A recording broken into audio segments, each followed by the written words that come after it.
What's up guys, Ben here bringing you another video today. We're continuing our CDL Champs 2023 preview series. We're going to talk about teams that are seeded number 6 and number 5, and honestly they couldn't be any different in terms of how their seasons have gone. We had the Minnesota ROKKR, who really kind of snuck into Champs. It was looking like they were going to be on the bubble for a number of majors, and they finally were able to actually gain some ground this major by finally, I guess, making some right roster moves. We'll talk about that. And then the LA Thieves, who surprisingly at the 5th seed in this list. A lot of teams have won events, and these have as well, but as far as our event winners go, them being 5th of the group of the 4 this year, it's kind of weird in terms of seeding. So let's talk about it, the journey for these teams, how they're gonna do at Champs. Let's dive in. So Vanguard was not a great year for the Minnesota ROKKR. They were pretty much a non-factor from start to finish the entire season. They didn't really have a remarkable land finish the entire year, didn't make Champs. They were one of the worst teams by the end of the season. And yeah, they needed a fresh start this season, and it's not been a smooth ride. It's been better than last year, but it hasn't been without its bumps. They started off with the attached Bance Cammy Afro team. They obviously made some big free agent splashes, bringing Afro in from London and Bance and Cammy over from the Toronto Ultra. They got top 8 in Major 1, which wasn't too bad, and then they got a 3rd place finish in Boston. You're like, okay, well, this Minnesota team's kind of trending in the right direction, but they've been kind of stuck in the wilderness the last couple of splits. Major 3 was pretty much rock bottom for the squad. They were horrible online. They were horrible land. I don't even think they got a single point during that major split, which definitely put them in a bit of a sticky position to try and lock down their champ spot. They decided the best course of action was to bench Dylan Attach and bring in Fame, who's a sub player, and put him on an AR main AR role. And honestly, that didn't really work out at the Major 4 event in Columbus. They got top 6, but it was still kind of in a situation with them and Vegas and Seattle and Boston that had to lock into champ spots. Finally, at one point during Major 5, they decided, you know what, let's bring Dylan back in, and we're going to bench actually Afro and move Fame to a sub. And since then, they've actually not played that bad. They've been about, I would say, fairly like a top 4, top 6 team, depending on how you look at it, maybe towards the top 6 end, and we'll get to that. So by doing all of that, a bit of a rump journey. They haven't made a grand final this year. They have a couple of 3rd place finishes at Boston at the last event, and therefore they are a 6th seed going into Champs. Taking a look at the team stats, I mean, this team's journey this season has been kind of weird. They've been kind of an hardpoint team. They've got a strong map in Fortress, has been pretty good for them all season.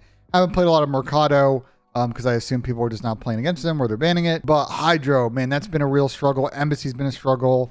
Hotel 50-50. I think shockingly for this team on paper, I thought they'd be better in S&D. And this 21-32 record in search is just not going to do it. And you see they really only have one decent map, and that's Hotel S&D. We get rid of that. Not good at Mercado, not good at Fortress. 4th Embassy is pretty good. Fortnite Silo is a not, so not a lot to like there from their map pool in search. As far as control goes, they've actually been pretty good this season. 6-1 at Expo, 11-6 in Asilo. Hotel and Fortress close to 50-50-ish. Like, they've adapted well to Expo coming in. I need to tip their control play, but here's kind of the issue when we take a look at Minnesota ROKKR. You know, last season, some of the issues with the team was starting off slow in series, and honestly, they've had the same problem again this year. You look at their game 1 and game 2 performance this season through 42 series, and they have a sub 50% win rate in both of those maps. They get better at the back end of series. The control record's been good. The game 4 record's been pretty good. 5-6 in game 5 is pretty good. And the round 11 score is also pretty good. Like, these teams, when they get to grinder series, can get it going. But what is kind of preventing them from, I think, being a better team is against the really good squads. They're going down 0-2, 1-1 a lot. They lose the control, and then it's kind of chalk from there. And you see it in the teams they've beat this season, right? 1-2 against Boston, kind of team at their same level, but they've struggled with. 2-1 against Toronto.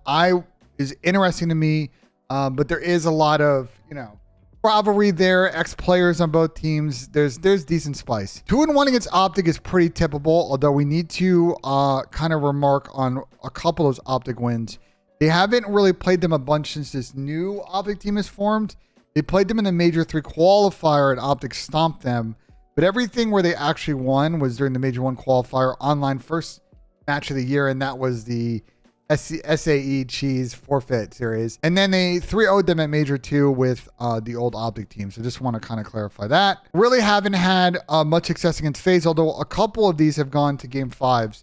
So they have kind of gone the distance, and they've had the edge on them in control, but the 1-5 in search has not been ideal to kind of close out these series against FaZe. 1-5 against New York is really tough. They played New York 6 times and have won 7 maps. Like, that's just not going to do it. 0-4 against Vegas is crazy, actually. I didn't even know this. They were 0-4 against Vegas this season. That's wild. 2-1 against Seattle. Pretty good team at their level. 3-0 Florida. I mean, we skipped London, but they also did pretty good against London as well, 3-0. But you see this when we get down here. 1-5 versus Thieves. They've won 4 maps in 5 series, or 6 series versus Thieves. So the moral of the story for ROKKR is, like, I think this team has some strong points, but I don't know if their slaying ability, I don't know if their talent is good enough to beat sort of the higher echelon teams that exist sort of in the CDL. So this is kind of overall season stats, and it's kind of hard. I can't really show you sort of Afro stats, but he's obviously not really playing with them right now. And you see that, I think, across the board. Like, this team is okay at slaying, but they're not doing like crazy numbers you see for some of the top competitors. Dylan's actually, had some pretty good stats this season outside of Search, where he's been surprisingly very poor in S&D, but he's obviously been in and out the lineup, and he's kind of in that main AR kind of blanket role. But they're real frontline players in Bance and Cammy and now Fame haven't exactly put up the best slaying numbers in every game mode. Aside from Control, Cammy's got some good numbers in that game mode. Bance to the 0.92. I think this is sort of a team of slaying X factors. They play like a very, I don't really know how to describe it. It's disciplined to an extent, but it's, I think, very based on kind of forcing their team to make mistakes and not really applying like a lot of pressure in the way that I think Thieves, Optic, FaZe, Toronto kind of enjoy playing hardpoint. New York the same way.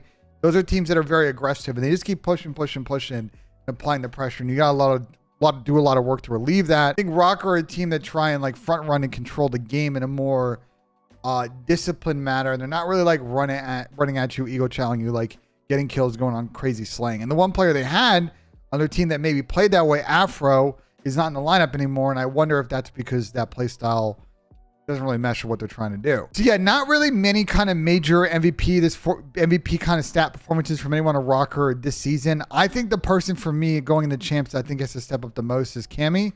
I just don't think we've seen the Cold War Cammy needed for this team to win events. I think you know what you're going to get with Ben Bance. His stats are all over the place because some events he's been great, some events he's been poor.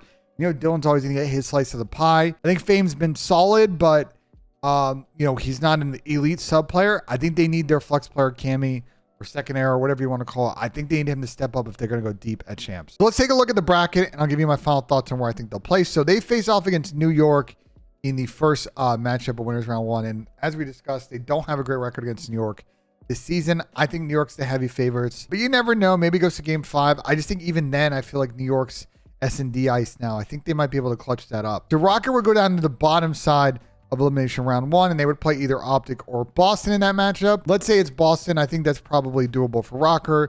The problem then is you're playing either FaZe, Seattle, Toronto, or Thieves. Come from the top side. So for me personally, I just don't really see ROKKR getting anything higher than top 6 of this tournament. Now, I know what you're going to say, Ben. They got third the last tournament. They got third in another tournament. This team can make runs. I will say in those situations, those runs have all been through the winners bracket. In both those situations, they played winners finals on Sunday, lost, and played losers final on Sunday, and then lost again. I just don't see them being a team that's capable of making like a deep losers run bracket, considering the caliber of teams that are left in this tournament. So I think 6 is where they're going to land at max, and I think that's going to lead towards another set of major changes with this ROKKR lineup, because really, if we want to kind of talk about a franchise under pressure, ROKKR have been trying to kind of build something, and the fact that they only have one championship to speak of in 4 years, and outside of that, they really haven't had many great weekends, I think is a huge problem for this organization. And they're going to try and make steps towards really trying to play at a level that the bigger boys, Optic, Thieves, FaZe, are at, and they are not. All right, let's talk about LA Thieves now. They're the number 5 seed coming into Call of Duty Champs this year. Vanguard ended in a great fashion for this team. They won Major 4, won Champs, so they won the final 2 events of the season and were crowned champions. So going into the season, I think a lot of people thought that this team would kind of stay at that level. And you know what? It's been up and down, but they have been mostly like pretty solid this year when it's mattered. So at Major 1, they got top 6. Not too bad to start the year. They were runners up at Major 2, even though they played kind of mixed online. At Boston, they just came up short in that grand final against FaZe. Major 3 was a little rough for the team. Top 8, not really an ideal placing for them. Kind of not really making it deep on the weekend. And then at Major 4, they took care of business against Optic and lifted the trophy there. Now, I will say for Thieves Major 5, if we take a look like at the actual Major 5 bracket here, like Thieves end up actually getting top 6 at this event, coming up just short against Toronto. But they did beat Optic. They just didn't really get past this Toronto thing. I think if they had beaten Toronto, they maybe would have gotten deeper. But either way, I think you could see how Thieves got 5th, because if we go back, they've not been the best team online. You see top 6 Major 1 qualifiers, top 8 Major 2 qualifiers, 5th Major 3, 2nd for Major 4, and 9th for Major 5. They've dropped a lot of points online. I think that's why this team is a little bit lower than, Toronto, Optic, FaZe, etc. But we take a look at the map records, and this team is pretty good at all game modes. I would say that the one game mode for them that I think is, going to probably make or break their ability to win this event is Search. At times, this team has been clinical, especially on the CDL S&D, but at times this team is just kind of blown rounds, blown first bloods, not really looked up to par. And so I think this is a game mode where they're going to take a lot of steps. But you see that the other game modes are a pretty good hardpoint team. Hydro, Mercado, great records. Fortress, great record. Embassy, great record. They're 50-50 on a hotel. They played a lot. That's not too bad. You win 1 of 2 searches in a series. You're chilling. Their control has been actually really good.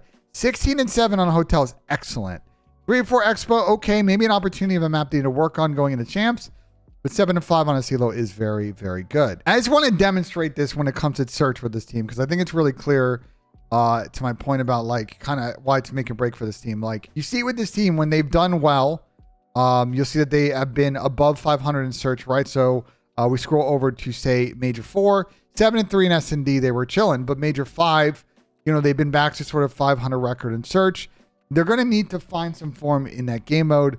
I think more worryingly too, as well, as they need to clean up some hardpoint issues. Didn't win a Hydro or a hotel during Major 5 split or Embassy, which is not ideal. But I think for me, the search is where they're going to be able to, if they can play well, match up against like a Toronto, a FaZe, an Optic. Like these are New York teams that are pretty solid at this game mode, and they need to take one at least to win a series. I have a couple other things that I'm kind of looking forward to seeing with Thieves. They've been pretty good around 11. 6-6 is pretty solid, 500 record. They haven't been amazing in game 5s. In 8, they've only won 3, so it's just under 40%. It's not super worrying, but just something of note that they haven't been the iciest game 5 team. But as you see with these win records here, they've kind of avoided going to game 5 a lot just because they've been able to close out these series of how strong the respawn is.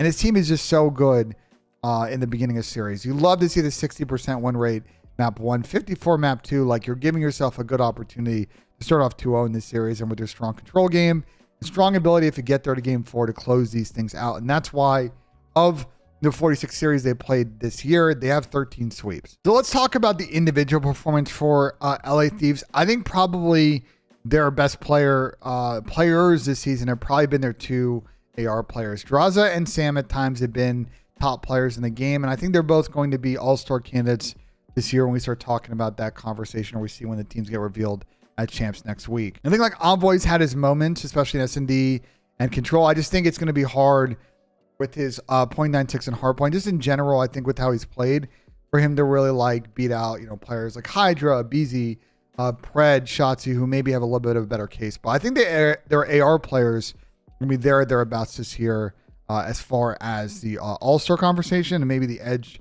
fringe parts of the MVP conversation. I think the player this event that probably needs to step up and has been their biggest factor this year is Kenny. You see overall averaging a 0.94 in a hard point. Okay, I mean, their team's slaying and fine, so that's not too bad. I really like the 102 in search. He's got a lot of first bloods. He's getting active in rounds. You see with the 0.73. 0.94 in control, not amazing, but again, the rest of his team's slaying well, so he's doing fine. But you see, like, when this team can win events, like how good Kenny can play in some of these game modes. You see that hard point again. He's still not, playing amazing, but you see that he stepped it up Major League in S&D when they played at Major 4 and played a little bit better in control as well. I mean, Sam also had a crazy Major 2 for that.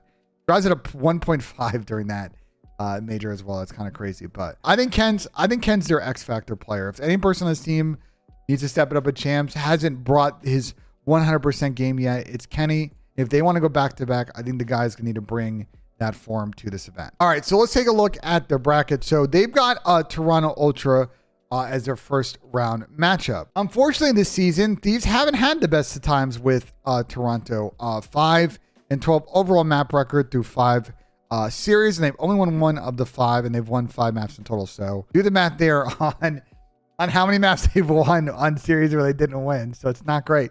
Now, they did recently play Toronto at the major, and they played them online at Toronto won both. So they played Toronto recently. Mind you, there was a decent gap between the couple of times that they played. The 3 times were before and during Major 2, and they didn't really play a bunch since then. But they have played them recently, and they've got 2 weeks to kind of prepare for this matchup. I think the difficulty for them against Toronto is I think Toronto's probably a better control team, it seems like, and the search might be kind of 50-50. I see this 1-4 record right now. I think Toronto's improved some of their S&D, but I think this might be an area of opportunity for Thieves. They can play a little bit better in search. I think in general, maybe you just rethink playing all these hotels, and maybe, you know, maybe you try playing Toronto on Hydro Hardpoint. I don't know. That's going to be a dangerous proposition. It may just be another hotel square up with these teams. I don't know. But look, like win or lose, let's say that Thieves win. They got to play FaZe. I don't know if they'll be FaZe. They'd probably get back down to losers. I do think that Thieves have an opportunity, though, to make a run in this tournament, right? We've seen already them make one losers bracket run this season, a pretty deep one. Let's say hypothetically, right, they do lose to Toronto. They're going to play Seattle elimination round 1. Who will probably lose to FaZe. I think they probably win that matchup. Then you're playing either Boston, New York, Minnesota, or Optic. I mean, you like your kind of chances against some of those squads, and then you're in the top 4, and anything can happen at that point. So here's my kind of assessment on Thieves. I don't think they're coming in this event on as good as form, say, that Toronto is, FaZe is, New York is, and so I have kind of a question mark of, like, are they just going to pull up and dominate? I think this team, anything outside of top 4 is probably a disappointment with how they played this season. Obviously, they want to win, and anything outside of winning is probably going to be tab boys. I just don't know, for me, if I can sit here and tell you that I think unequivocally that Thieves is going to make the grand finals, because I just really don't have them in that conversation. I could see them maybe getting top 4 or top 3. I just think that's probably like their best landing spot. I just really think that against a team like Toronto, Optic, New York, and FaZe, I think I just kind of had them as sort of the 5th best team of the 5. So yeah, I mean, those are my thoughts. Minnesota probably top 6, top 8 this tournament, and then it's going to be a really interesting offseason to see what they do with their players or coaching staff. And then for Thieves, you know, they're all going to be free agents at the end of the year, and so if that team can't win, and I think that right now it's looking probably like the third, somewhere between the 5th and 3rd best team in this event. Could see a completely different Thieves team next season as players maybe decide to go somewhere else. They don't re-sign everybody. It's going to be interesting for both squads. Definitely maybe the last hurrah for some of these teams, and I'm excited to see how they play. So let me know in the comments what you guys think of the video. Like if you enjoyed. Subscribe for more. As always, guys, we'll see you on the next video.